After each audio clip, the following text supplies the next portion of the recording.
11 मई 1998 दोपहर के 3:45 में इंडिया दुनिया से छुपा के एक ऑपरेशन को अंजाम देता है, जिस ऑपरेशन का नाम था ऑपरेशन शक्ति। ऑपरेशन शक्ति के चलते भारत अपनी दूसरी परमाणु परीक्षण सफलतापूर्वक पूरा करता है और भारत दुनिया का 6th न्यूक्लियर पावर स्टेट बन जाती है। लेकिन भारत का न्यूक्लियर प्रोग्राम का सफर इतनी आसान नहीं था। कई सारे मुश्किल और सैंक्शन के बाद आज इंडिया एक न्यूक्लियर पावर स्टेट है। लेकिन कैसा था भारत का न्यूक्लियर प्रोग्राम का सफर? भारत कैसे बना एक न्यूक्लियर पावर स्टेट? आइए जानते हैं आज की स्पेशल रिपोर्ट में।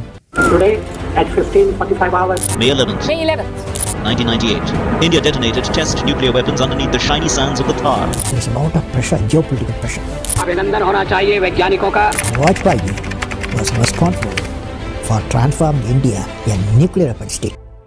दुनिया का सबसे पहला परमाणु हथियार अमेरिका बनाता है प्रोजेक्ट मैनहट्टन के जरिए। न्यूक्लियर वेपन पहली बार किसी देश में गिराया जाता है 1945 में। साल 1945 में यूएसए जापान की हिरोशिमा और नागासाकी के ऊपर एटम बम गिराता है। पहली बार लोगों को पता चलता है कि ऐसा कुछ हथियार है जो पलक झपकते ही सब कुछ तहस नहस कर सकता है। उसके बाद यूएसएसआर, यूके और फ्रांस भी अपने न्यूक्लियर वेपन बना लेते हैं। वर्ल्ड वॉर 2 के समय से ही भारत न्यूक्लियर बम और उसको बनाने की टेक्निक के ऊपर काम करना शुरू कर देता है। जब साल 1944 में doctor Homi Jahangir Bhabha Tata institute of fundamental research की नींव रखते हैं। साल 1947 में भारत को आज़ादी मिलती है और पंडित जवाहरलाल नेहरू आजाद भारत का पहला प्राइम मिनिस्टर बनते हैं। जवाहरलाल नेहरू के लीडरशिप में इंडिया न्यूक्लियर साइंस क्षेत्र में कदम रखता है। साल 1948 में इंडियन एटॉमिक एनर्जी एक्ट पास होती है और इंडियन एटॉमिक एनर्जी कमीशन बनाया जाता है। पंडित जवाहरलाल नेहरू एटम बम बनाना नहीं चाहते थे। 15 अगस्त 1948 संविधान सभा में नेहरू बोलते हैं कि एटॉमिक एनर्जी को हमें शांतिपूर्ण इस्तेमाल के लिए डेवलप करना है, लेकिन हमें अगर किसी ने मजबूर किया तो चाहे हम जितनी भी शांति की बात करें, युद्ध में इसको इस्तेमाल करने से हमें नहीं रोका जा सकेगा। साल 1954 में डिपार्टमेंट ऑफ एटॉमिक एनर्जी बनाया जाता है,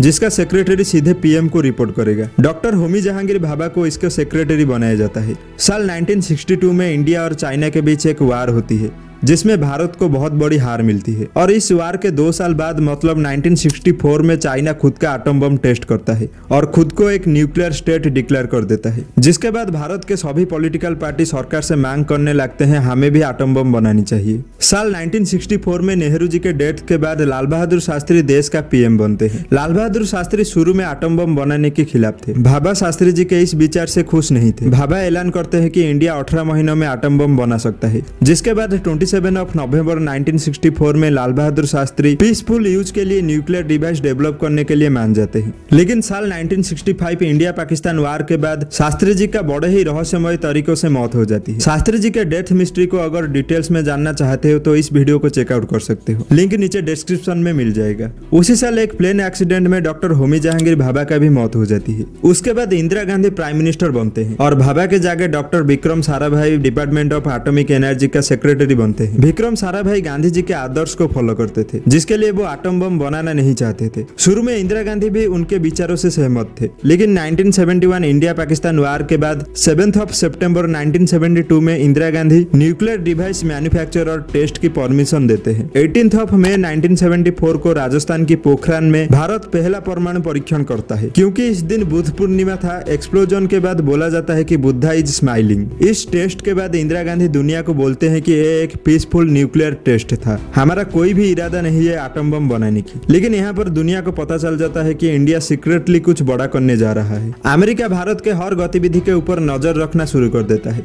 1975 इमरजेंसी के वजह से इंदिरा गांधी जी का सरकार गिर जाती है और भारत की न्यूक्लियर प्रोग्राम की प्रोग्रेस एक बार फिर स्लो हो जाती है। यहाँ पर कुछ इंटेलिजेंस एजेंसी से खबर आ रही थी कि पाकिस्तान भी अपनी न्यूक्लियर प्रोग्राम के ऊपर काम करना शुरू कर चुका है इंडिया का न्यूक्लियर प्रोग्राम को काउंटर करने के लिए, और शायद अगले 1-2 साल में पाकिस्तान सक्सेस भी हो जाएगा। जिसके बाद इंडिया अपने न्यूक्लियर प्रोग्राम के ऊपर तेजी से काम करना शुरू कर देता है।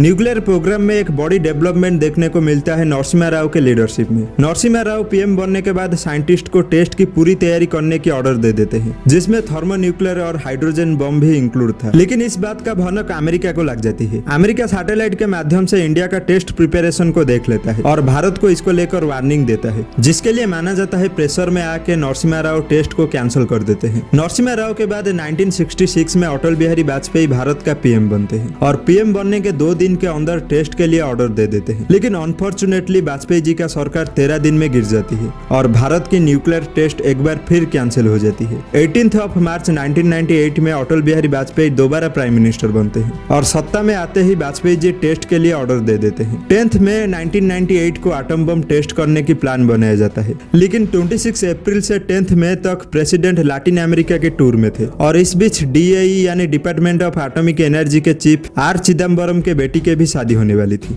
काफी डिस्कशन के बाद 11 मई को टेस्ट करने के लिए डिसाइड किया जाता है। टेस्ट को करने के लिए एक ऑपरेशन लॉन्च किया जाता है, ऑपरेशन शक्ति। DRDO के chief doctor APJ Abdul Kalam और एटॉमिक एनर्जी कमीशन के चीफ आर चिदम्बरम को इस ऑपरेशन के चीफ कोऑर्डिनेटर बनाया जाता है। टेस्ट लोकेशन राजस्थान की पोखरण रखा जाता है। ऑपरेशन की जिम्मेदारी इंडिया के 58 इंजीनियर रेजिमेंट को दिया जाता है। अमेरिका की सैटेलाइट इंडिया के एक मूवमेंट के ऊपर नजर रखी हुई थी, जिसके लिए जो भी काम होता था वो सब रात को किया जाता था ताकि सैटेलाइट में डिटेक्ट ना हो पाए। इस ऑपरेशन से जुड़े साइंटिस्ट आर्मी यूनिफॉर्म में पोखरण विजिट करते थे ताकि किसी को शक ना हो। सभी साइंटिस्ट का कोड नेम था। डॉक्टर APJ अब्दुल कलाम का कोड नेम था मेजर जनरल पृथ्वीराज और डॉक्टर आर चिदम्बरम का कोड नेम था मेजर जनरल नटराज। 10 मई तक पूरी तैयारी कर लिया जाता है और फाइनली वो दिन आता है 11 मई 1998।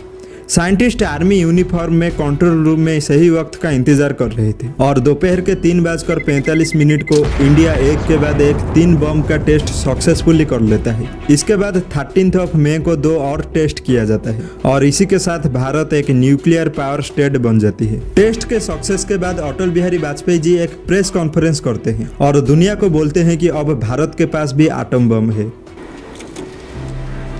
Today, at 15:45 hours, India conducted 3 underground nuclear tests in the Pokhran range.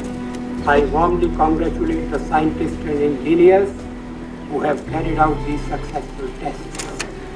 जिसके बाद दुनिया में हलचल मच जाती है। पाकिस्तान की पैरों के नीचे जमीन खिसक जाती है और अमेरिका जो सालों से भारत के ऊपर नजर रखी हुई थी उसको भी भारत बेवकूफ बना देता है। जिसके बाद अमेरिका जापान के साथ कई सारे देश भारत के ऊपर तमाम सैंक्शन लगा देते हैं। लेकिन भारत अपनी न्यूक्लियर पॉलिसी दुनिया के आगे साफ कर देता है। भारत आगे एटम बम टेस्ट ना करने की ऐलान करता है और इंडिया कभी भी एटम बम पहले इस्तेमाल नहीं करेगा। नो फास्ट यूज पॉलिसी को अपनाता है, जो भारत को दुनिया के आगे एक जिम्मेदार देश होने का परिचय देता है। तो ये था भारत की न्यूक्लियर प्रोग्राम की पूरी स्टोरी। आशा करता हूँ आज की स्पेशल रिपोर्ट से आपको कुछ वैल्यू मिली होगी। वीडियो अगर अच्छी लगी तो लाइक करो और इसी तरह का स्पेशल रिपोर्ट्स के लिए चैनल को सब्सक्राइब करो।